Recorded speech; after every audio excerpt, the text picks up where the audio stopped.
नमस्कार, स्वागत है आप सभी का आपके ही अपने खास कार्यक्रम ग्रहों की माया में। इस कार्यक्रम के साथ आप लगातार कई वर्षों से जुड़े हुए हैं। इस कार्यक्रम के माध्यम से हम कोशिश करते हैं कि जो जीवन में परेशानियां आती हैं, जो समस्याएं आती हैं, उनका समाधान बहुत ही सरल तरीके से बताया जाए। पिछले कुछ महीनों से हम पितृदोष के ऊपर चर्चा कर रहे हैं। हम जानने की कोशिश कर रहे हैं कि अगर किसी की जन्म कुंडली में पितृदोष होता है तो वो किस वजह से होता है और उसके समाधान के लिए हमें क्या करना चाहिए। आज भी इसी विषय पर चर्चा करने के लिए हमने अपने स्टूडियो में आमंत्रित किया है विश्व के जाने माने ज्योतिषाचार्य, ज्योतिष अलंकार राजेंद्रन कृष्णन जी को। गुरुजी, बहुत बहुत स्वागत है आपका। नमस्कार गुरुजी, हम पितृदोष के ऊपर चर्चा कर रहे हैं। पितृदोष के बारे में हम आपसे और भी बहुत कुछ जानना चाहते हैं, क्योंकि जितने लोग हैं उनकी कुंडली में कोई ना कोई दोष तो अवश्य ही होता है, लेकिन पितृदोष अपनी जन्म कुंडली देखकर इंसान कैसे पहचान सकता है? योगिता जी, आजकल हर व्यक्ति परेशान है, दुखी है और लोगों को पता नहीं कि कुंडली में क्या दोष हैं, लोग भटक रहे हैं।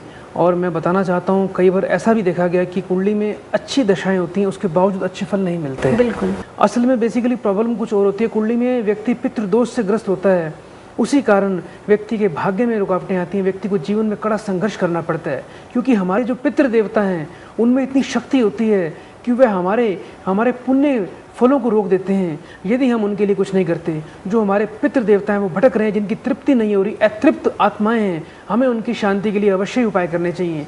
यह कैसे पता लगता है? ये कुंडली देख के स्पष्ट बताया जा सकता है कि व्यक्ति किस प्रकार के पितृदोष से ग्रस्त है, उसको क्या उपाय करने हैं। दर्शकों, आप अपने टीवी स्क्रीन पर कुंडली नंबर 1 देखिए।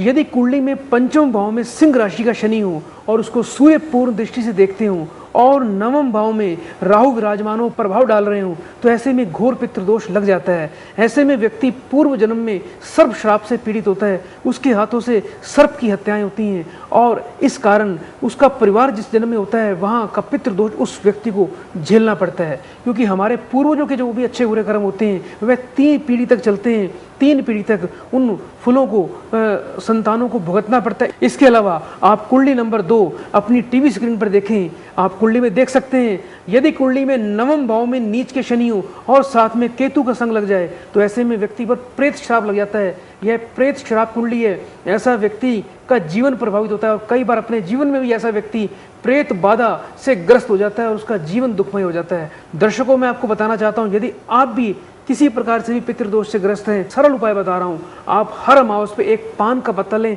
उसको गंगा जल से धोएं, उस पर 1 सुपारी रखें, 1 पताशा रखें, 1 लौंग, 1 इलायची, उसको मोली से बांधकर उसका एक बीड़ा बना लें, उसको जाके पीपल पर चढ़ाएं और पीपल पर 1 लोटा जल दें, थोड़े सफ़ेद तिल डाल के 3 परिक्रमा करते हुए, और पितृ देवताओं के नाम एक तिल के तेल का दीपक लगाएं और हाथ जोड़ के प्रार्थना करें कि हे पितृ देवता, हमारे घर में सुख शांति दो। यदि हमारे पर कोई प्रकोप बनता है तो आप हमें उससे मुक्त करो।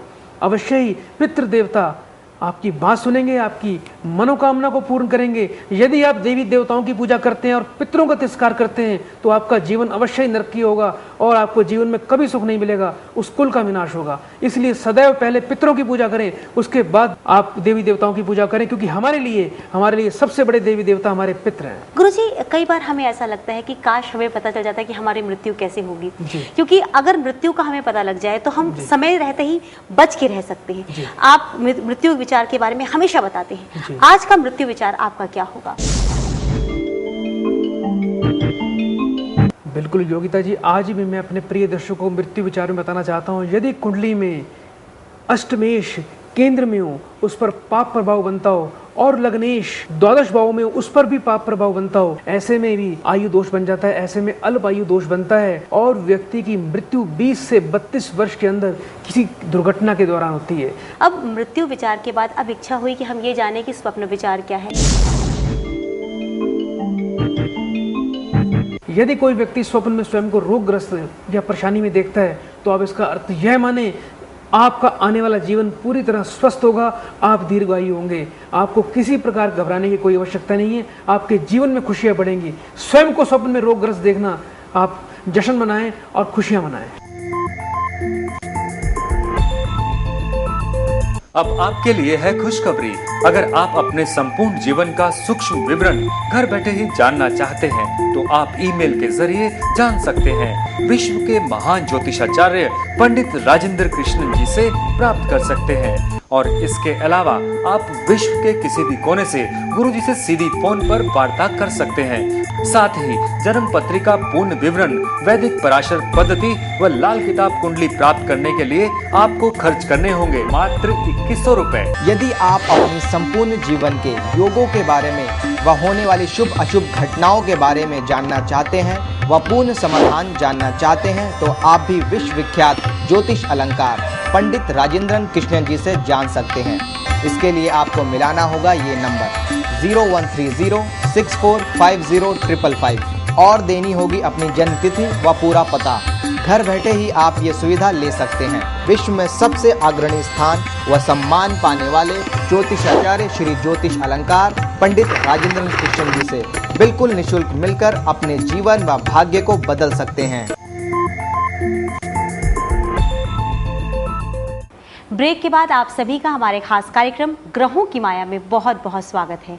हमारे साथ हैं ज्योतिष अलंकार एन राजेंद्रन कृष्णन जी, जो हमें बता रहे हैं कि जीवन में अगर कोई भी बाधा आती है, कोई भी कष्ट आता है तो उससे हमें किस प्रकार लड़ना चाहिए ताकि जीवन में हम सभी सफल हो सके। गुरु जी, बहुत सारे पत्र हमारे पास आए हुए हैं। जितने हमारे दर्शक हैं वो हमारे कार्यक्रम को बहुत पसंद करते हैं, क्योंकि हर बार आप कुछ न कुछ खास बताते हैं, तो लोग अपने जीवन के बारे में भी कुछ खास जानना चाहते हैं। जिनका पत्र हम शामिल कर रहे हैं अपने इस कार्यक्रम में, उनका नाम है सुमितिका जी और उन्होंने हमें पत्र लिखा है। कहती हैं कि उन्हें हमारा कार्यक्रम बहुत ज़्यादा पसंद है। इनकी समस्या क्या है कि इनका विवाह 5 अगस्त 1997 को हुआ था। इनके पति की मृत्यु हो गई 2005 में, जनवरी 9 में। कहते हैं कि एक बेटा है और एक बेटी है। जानना चाहती हैं कि क्या मेरी दोबारा शादी होगी और यदि होगी तो कब तक होगी। कृपया मेरी समस्या का समाधान बताएं। सुमितिका जी, आपकी कुंडली दर्शा रही है कि आपका जो जन्म है मीन लगन का है, आपकी जन्म की राशि कन्या है। वर्तमान आप शनि की 60 सदी के प्रभाव में चल रहे हैं। थोड़ा मानसिक तनाव इस वर्ष आपको ज़्यादा रहेगा। आपकी कुंडली में वैवाहिक सुख नहीं बनता। आपके सुख भाव में मंगल आपके सुखों को नष्ट करते हैं। सुख भाव में मंगल सीधी दृष्टि आपके सप्तम भाव पर डालते हैं। निश्चित रूप से आप मांगलिक हैं और मंगल का पूर्ण प्रभाव आपके पति पर बनता है। ऐसे में पति का आयु दोष और अकस्मात मृत्यु योग आपकी कुंडली में स्पष्ट मैं बता सकता हूँ। आपकी कुंडली में अर्धकाल सर्प दोष है। आपकी कुंडली में गौ श्राप बनता है। आपकी कुंडली में मातृ श्राप बनता है, मातुल श्राप बनता है। ये कुंडली के कुछ अशुभ श्राप हैं जिसका आपने समाधान करना है। जब तक आप इन श्रापों से मुक्त नहीं होंगे जीवन में आपको सुख प्राप्त नहीं होगा। आपका शुक्र भी राहु के प्रभाव में, ऐसे में वैवाहिक सुख ऐश्वर्य की प्राप्ति नहीं हो सकती।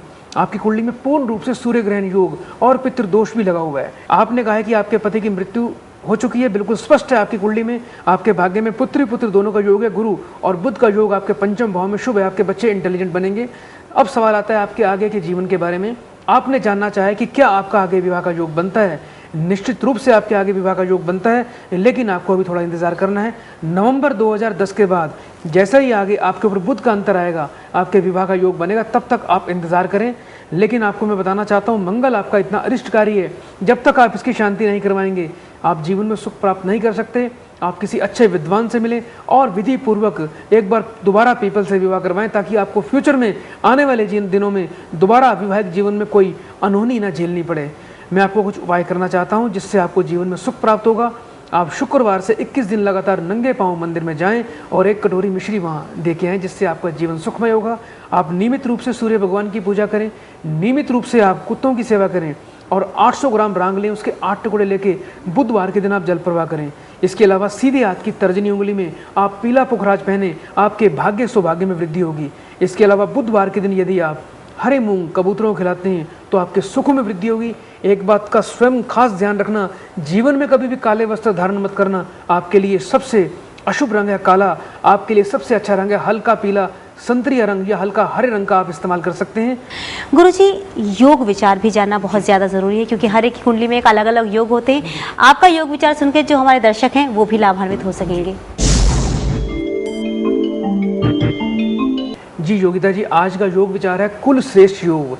यदि कुंडली में लगन में सिंह राशि का मंगल हो, पंचम भाव में चंद्रमा और द्वादश भाव में व्यक्ति की कुंडली में राहु विराजमान हो, तो ऐसे में कुल श्रेष्ठ योग बन जाता है।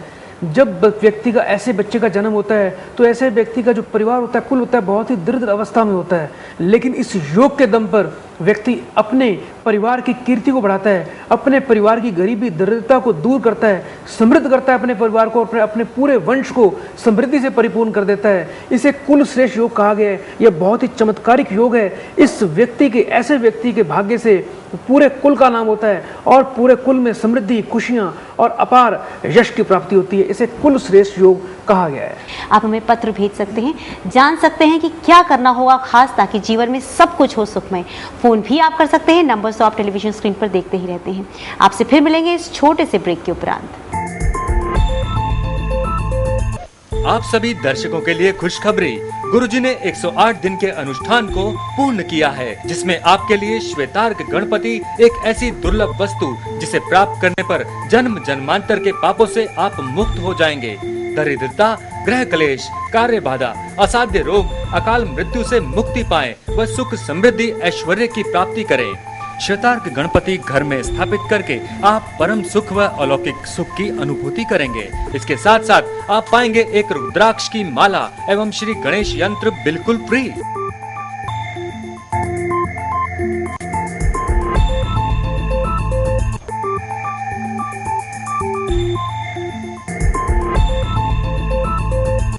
अल्प विराम के बाद आप सभी का बहुत बहुत स्वागत है हमारे खास कार्यक्रम ग्रहों की माया में। ग्रहों को सही दिशा दिलाने के लिए, सही राह पर लेके चलने के लिए आज हमने अपने स्टूडियो में आमंत्रित किया है विश्व के जाने माने ज्योतिषाचार्य, ज्योतिष अलंकार एन राजेंद्रन कृष्णन जी को। ब्रेक पर जाने से पहले आपने हमें बहुत सारी जानकारियां दी है। आज भी हम आपसे बहुत सारी जानकारियां लेना चाहते हैं, जानना चाहेंगे कि आज किस यंत्र की चर्चा आप करेंगे। आज का यंत्र है महाशक्तिशाली बीसा यंत्र। बीसा यंत्र एक ऐसा यंत्र, यदि कोई व्यक्ति इसका प्रभाव देखना चाहता है तो स्वयं देख सकता है। यदि कोई श्रद्धा से इसका निर्माण करे तो अवश्य यह इतना चमत्कारिक यंत्र है कि शत्रु तो क्या, स्वयं भगवान भी उसका कुछ नहीं बिगाड़ सकते। आप भोजपत्र की व्यवस्था करें और पूर्व मुखी बैठकर कंबल के आसन पर आप लाल चंदन या केसर की स्याही से, अनार की कलम से आप इस यंत्र का निर्माण करें। इस यंत्र को बनाने के बाद आप इस पर धूप दीपक दिखाते हुए इसकी प्राण प्रतिष्ठा करें, इसको गूगल की धुनी दें और इस पर पीले और लाल पुष्प चढ़ाएं। उसके बाद कम से कम 3 घंटे इस यंत्र को उसी अवस्था में रखा रहने दें। उसके बाद पुष्प चढ़ा के उठाकर आप पीपल पर चढ़ा दें और उस यंत्र को शुद्ध चांदी के ताबीज में भर के लाल धागे में आप अपने गले में धारण कर लें। यह इतना लाभकारी यंत्र है जो आपकी मनोकामनाओं को पूर्ण करेगा, आपको हर तरफ से आपको सुरक्षित कर देगा। तो आज कौन सा मंत्र आप हमें बताएंगे? आज का मंत्र है सुखद संतान प्राप्ति मंत्र।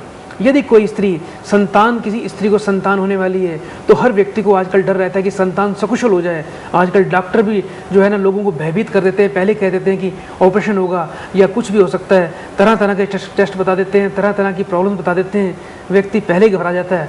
मैं आपको एक ऐसा यंत्र दे रहा हूँ, यदि आप इसका प्रयोग करेंगे तो आप बिल्कुल निश्चिंत हो जाएं, बिल्कुल सरल और सुखद तरीके से संतान की प्राप्ति होगी।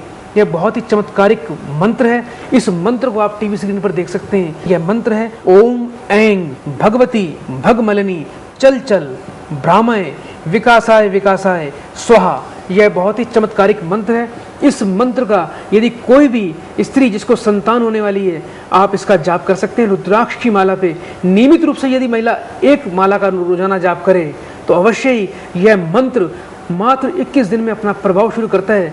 जब भी जाप करें, कंबल के आसन पर बैठें, अपने सामने 2 चम्मच गंगा जल अवश्य रखें, देसी घी का दीपक अवश्य लगाएं और पूर्व या उत्तर मुखी होकर आप इस मंत्र का जाप करें। और जाप करने के बाद जो आपने जल अपने सामने रखा है उसमें थोड़ा जल, जिस देवी का आप ध्यान लगा के मंत्र कर रहे हैं, आप उसके नाम का थोड़ा जल धरती पर छोड़ें और थोड़ा सा